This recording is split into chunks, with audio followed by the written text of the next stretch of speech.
क्या आप जानते हैं कि अटल बिहारी वाजपेयी भारत के प्रधानमंत्री कैसे बने? आखिर उस दिन क्या हुआ था कि लाल कृष्ण आडवाणी ने अटल जी को प्रधानमंत्री उम्मीदवार घोषित कर दिया?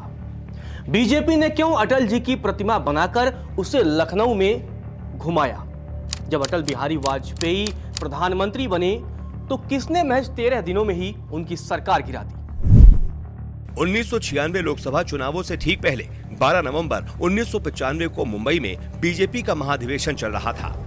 उन दिनों लालकृष्ण आडवाणी बीजेपी के अध्यक्ष हुआ करते थे और पार्टी के सबसे कद्दावर नेता।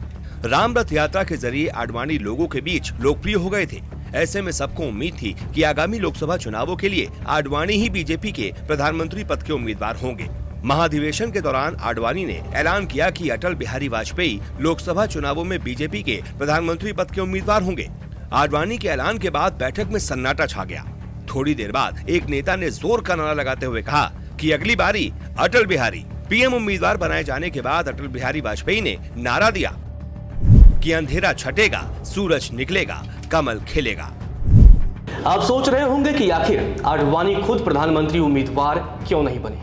दरअसल 1995 तक सबको यही लगता था कि बीजेपी की तरफ से आडवाणी ही प्रधानमंत्री पद के उम्मीदवार होंगे।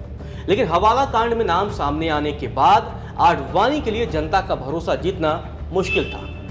ये वो बात बखूबी जानते थे। इसी वजह से उन्होंने खुद की जगह अटल बिहारी वाजपेयी को प्रधानमंत्री उम्मीदवार घोषित कर दिया। 1996 के लोकसभा चुनावों में अटल बिहारी वाजपेयी के चेहरे और लालकृष्ण आडवाणी के मैनेजमेंट के सहारे बीजेपी चुनावी मैदान में थी। बीजेपी ने कांग्रेस की सरकार पर भ्रष्टाचार के आरोप लगाने शुरू किए और नरसिम्हा राव के घोटालों के बदले परिवर्तन का नारा दिया। अटल जी लखनऊ से लोकसभा का चुनाव लड़ रहे थे, लेकिन प्रधानमंत्री उम्मीदवार की वजह से उनकी डिमांड पूरे देश में थी, जिसकी वजह से वो लखनऊ में प्रचार ही नहीं कर पा रहे थे। ऐसे में बीजेपी ने एक मूर्तिकार से अटल बिहारी वाजपेयी की प्रतिमा बनवाई और इस प्रतिमा को पूरे लखनऊ में घुमाया गया और जनता से वोट मांगा गया। लखनऊ में अटल के सामने कांग्रेस ने राज बब्बर को टिकट दिया था। नतीजे आए तो बिना प्रचार किए अटल बिहारी वाजपेयी ने 1,18,000 वोटों से शानदार जीत हासिल की। वहीं पूरे देश में बीजेपी को 161 सीटें मिली तो कांग्रेस के खाते में 140 सीटें आईं। बड़ी पार्टी होने के नाते बीजेपी ने कई दलों के साथ मिलकर गठबंधन की सरकार बनाई और अटल बिहारी वाजपेयी ने प्रधानमंत्री पद की शपथ ली। लेकिन बहुमत नहीं जुटा पाने की वजह से महज 13 दिनों में ही बीजेपी की सरकार गिर गई। अटल सरकार गिरने के बाद एचडी देवगौड़ा और इंद्र कुमार गुजराल प्रधानमंत्री बने, लेकिन आपसी कलह की वजह से उनकी सरकारें भी ज्यादा दिनों तक टिक नहीं पाईं, जिसकी वजह से मार्च 1998 में देश में फिर से लोकसभा चुनाव हुए। इस बार भी बीजेपी सबसे बड़ी पार्टी बनकर उभरी। बीजेपी को 182 सीटें मिली। एक बार फिर अटल बिहारी वाजपेयी ने क्षेत्रीय दलों के साथ मिलकर सरकार बनाई। किसी तरह 13 महीने तक सरकार चली। 17 अप्रैल 1999 को जब संसद में विश्वास मत पर वोटिंग हुई तो महज एक वोट से अटल बिहारी वाजपेयी की सरकार गिर गई। कहा जाता है तत्कालीन AIADMK अध्यक्ष जयललिता की जिद की वजह से अटल सरकार एक वोट से गिर गई। बहुमत परीक्षण में अटल सरकार को 269 और विपक्ष को 270 वोट मिले थे।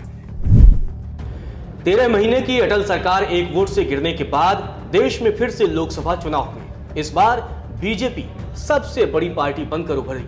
बीजेपी को 182 सीटों पर जीत मिली तो कांग्रेस को 114 सीटों पर सफलता मिली, जबकि क्षेत्रीय पार्टियों को 162 सीटों पर जीत हासिल हुई। छोटे दलों के सहयोग से अटल ने एक बार फिर से सरकार बनाई और प्रधानमंत्री बने। इस बार उन्होंने बतौर प्रधानमंत्री 5 साल का कार्यकाल पूरा किया और 2004 तक वे भारत के प्रधानमंत्री रहे।